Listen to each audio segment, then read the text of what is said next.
Hey, what is going on, everybody? Aaron FPS here, and welcome to another video here on Gaming VOD, a channel where we bring you guys some of the best gameplays as well as some of the best commentaries that you will see here on YouTube. Of course, myself commentating, and it is going to be another consistent long gameplay. And guys, I know we are only uploading every couple days, usually Monday, Wednesday, and Friday, but we are getting a lot more people here on the team here at Gaming VOD, and are going to be most likely, for the most part, possibly within the next few weeks, rolling out videos every single day, or within maybe 5 videos a week. But nonetheless, guys, we're going to try to get more videos out to you guys here on Gaming VOD. So today what you're going to be watching is a 75 and 10 solo double KEM strike with the Honey Badger, an amazing gun. You guys probably already know that, but yeah, you guys are sure to enjoy this gameplay.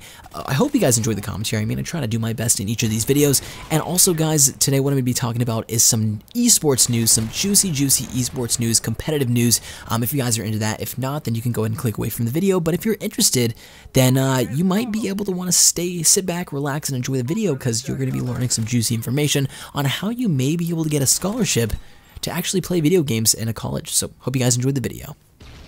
So like I said, you might have heard this information and you might not have, but this is some information regarding actually colleges starting to recruit gamers as athletes in their colleges. Now, this is something that I've kind of had on my mind for a really long time, and I knew that they would start to do it sooner or later, just because esports and a lot of like games that people play competitively have been exploding in the past, I don't know, few months, years, really within the past couple years.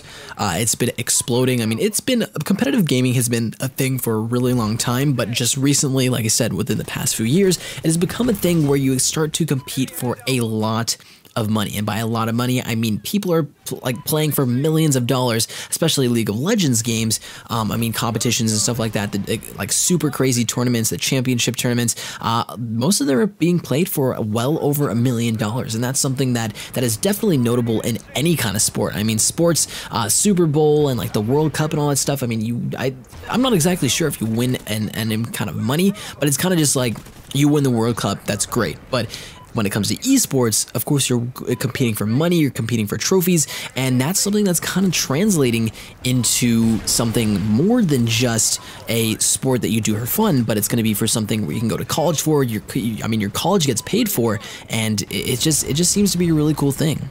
So I actually have a article pulled up, and it's from what is it? I think it's from the Chicago Tribune, and it's, like I said, it's titled "College Recruiting Gamers as Athletes." So I'm gonna read a little bit of this. I'm kind of just gonna skim through and give you some of the main information that I saw from this video, or not from the video, from the article, and it's pretty interesting. So really, what this is, it's Robert Morris University, a Chicago-based university that gives out 1,400 athletic and activity scholarships across its 10 Illinois campuses as a way of recruiting and retaining students. But it occurred to him that one sport rapidly growing in popularity was missing from the scholarship roster. And what he's talking about, of course, is League of Legends. So after a little bit of research and the blessing of the university's administration, that's about to change. Robert Morris this fall evidently will be the first school in the country to offer athletic scholarships to students who play video games, League of Legends. It's a move that seems to stretch the definition of sports and athletes. And he says it's a team sport. Mulker says there's a strategy involved. You have to know your role in the game. Obviously, it's not cardiovascular in any way, but it's mental. There are elements that go into it that it's just like any other sport. You have to use, of course, the mental side of things.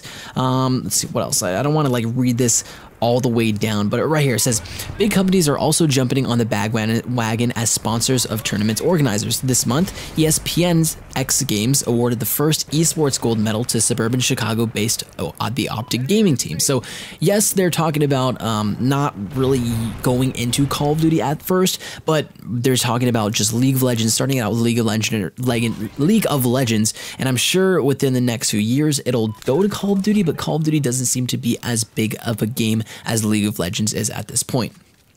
So it says, let's see, like right here, few games though have the reach of League of Legends. The multiplayer battle game pits teams of summoners against each other in the race to destroy the opponent's base. It has given a massive global following with about 27 million people playing on any given day. Thousands of spectators show up to watch professional tournaments in person, and tens of millions more watch online. So I'm not really gonna take any more from this article because I've already kind of read a lot of it, but I just wanted to talk about the things that I've said and some of my personal opinions on if they should do this, why they shouldn't, and all that good stuff.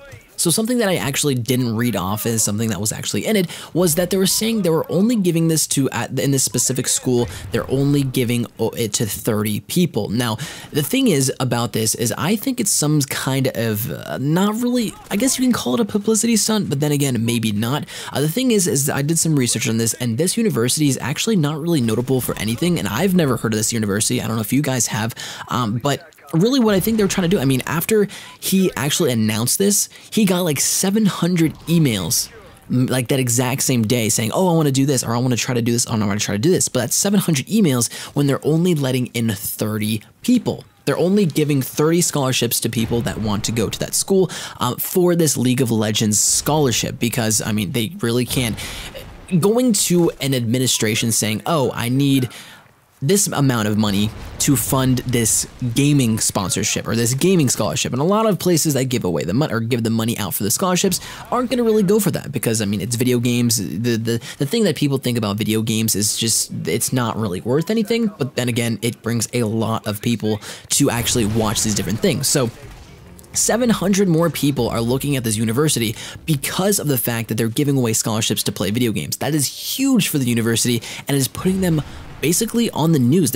I'm pretty sure the story is going to hit all around the United States and show that this school is the first school to actually do this. And that's huge for the school. That's huge for esports, because it's bringing in a new, you can go to school by just playing video games. It's craziness, but it's only going to 30 people, and each student is only going to get $19,000, which doesn't seem like a lot, but when you put it against the amount the tuition is and actually going to the school, I think it comes out to about half of what it would be. So you get $19,000, you still have to come up with $19,000 by yourself to actually pay there to go to school, but still, it's a huge scholarship to be able to go for. Now, the reason they're using League of Legends, because of course in the article it said, League of Legends is just such a huge game. Like the past, it was MLG Anaheim. I watched it, and I think they peaked at like 30,000 viewers, maybe even a little bit less.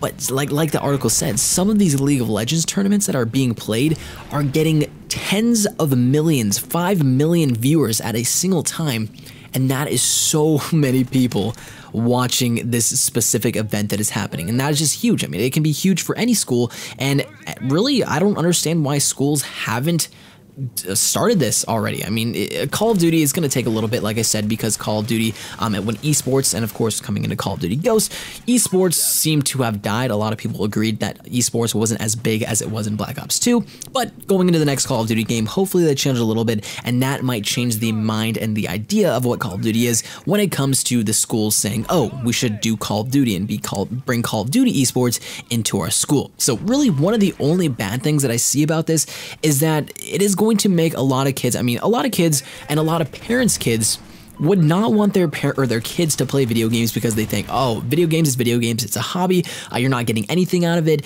and you have to go play sports, you have to go be active, and you have to get good grades in school. Well, now that this might be something that you can get a scholarship for, parents might not be as adamant about making their kids not play video games, because of course they're practicing to try to get a scholarship for video games, and that might just make obesity a bigger thing in the society. So anyway guys, that is all I have to say about this video. I hope you enjoyed the commentary, I hope you enjoyed the gameplay. Let me know what you think in the comment section below, and of course guys, I'll see you guys next time.